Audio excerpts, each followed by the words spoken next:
ಇನ್ನು ವಿಧಾನಸಭೆಯಲ್ಲಿ ಗ್ರೇಟರ್ ಬೆಂಗಳೂರು ಗುದ್ದಾಟ ನಡೀತಿದ್ರೆ ಅತ್ತ ಲೋಕಸಭೆಯಲ್ಲಿ ಭಾಷೆ ಬಡಿದಾಟ ಜೋರಾಗಿತ್ತು. ತ್ರಿಭಾಷಾ ವಿಚಾರವಾಗಿ ತಮಿಳುನಾಡು ಸಂಸದರು ಮತ್ತು ಧರ್ಮೇಂದ್ರ ಪ್ರಧಾನ್ ನಡುವೆ ವಾಗ್ಯುದ್ಧವಾಯಿತು.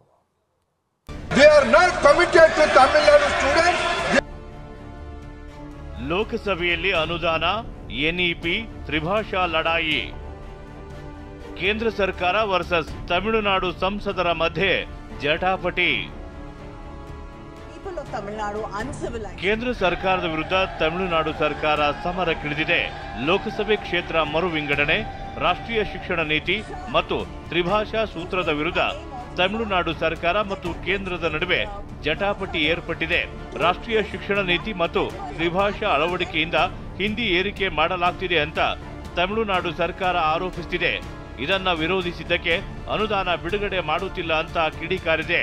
ಇದೇ ವಿಚಾರ ಇವತ್ತು ಲೋಕಸಭೆಯಲ್ಲೂ ಪ್ರಸ್ತಾಪವಾಗಿದ್ದು, ಕೇಂದ್ರ ಶಿಕ್ಷಣ ಸಚಿವ ಧರ್ಮೇಂದ್ರ ಪ್ರಧಾನ್ ತಮಿಳುನಾಡು ಆರೋಪವನ್ನ ತಳ್ಳಿ ಹಾಕಿದ್ದಾರೆ.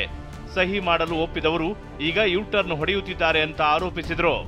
The kind of discussion we had with Tamil Nadu government in previous months, if they will, it's not that they are now, they have changed their stand. At one point of time, Tamil Nadu government has ready to sign an MOU with Government of India for accepting PMCD. Few of my members, few of my MP colleagues came to see me. They came to the honorable member who raised the question. She also came to see me with honorable Education Minister of Tamil Nadu. They agreed. They went back. They have a U-turn. It is their problem. India is giving ಇಷ್ಟೇ ಅಲ್ಲ, ಇವರೆಲ್ಲ ತಮಿಳುನಾಡಿನ ವಿದ್ಯಾರ್ಥಿಗಳ ಭವಿಷ್ಯವನ್ನ ಹಾಳು ಮಾಡ್ತಿದ್ದಾರೆ ಅಂತ ವಾಗ್ದಾಳಿ ನಡೆಸಿದ್ರು. They are not committed to Tamil Nadu students. They are ruining the future of Tamil Nadu students. Their only job is to raise language passion.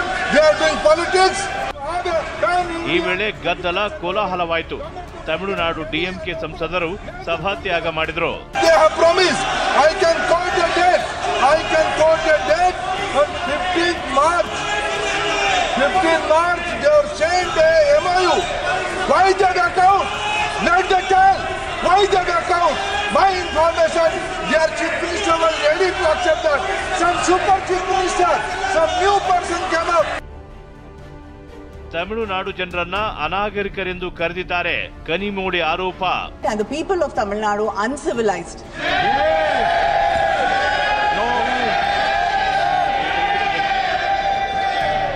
Sir, and you've taken my name also, sir. Truth is that members of parliament. Sir, that is not enough, sir. Sir, the and met the minister representing that SSA funds have to be released to Tamil Nadu. And the minister from Tamil Nadu also was there in the delegation.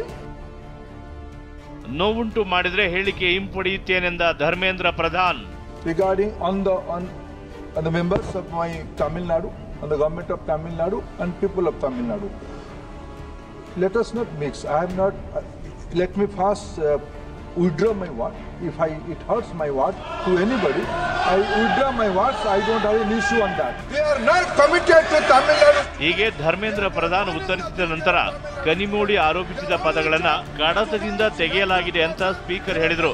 ಹೀಗೆ ಚರ್ಚೆ ಮುಂದುವರೆದು DMK ಸಂಸದ ದಯಾನಿಧಿ ಮಾರನ್ ಮತ್ತು speaker ನಡುವೆ ವಾಗ್ವಾದ ನಡೆಯಿತು. ಇನ್ನು ತಮಿಳುನಾಡು ಜನರನ್ನ ಅನಾಗರಿಕರು ಎಂದಿದ್ದಾರೆಂಬ ಕನಿಮೋಡಿ ಸ್ಫೋಟಕ ಆರೋಪದ ಬಳಿಕ ತಮಿಳುನಾಡಿನಲ್ಲಿ ಆಕ್ರೋಶ ಭುಗಿಲೆದ್ದಿದೆ. ಡಿಎಂಕೆ ಕಾರ್ಯಕರ್ತರು ತಮಿಳುನಾಡಿನ ಹಲವೆಡೆ ಪ್ರತಿಭಟನೆ ನಡೆಸಿದ್ದಾರೆ. ಹರೀಶ್, ಟಿವಿ9, ನವದೆಹಲಿ.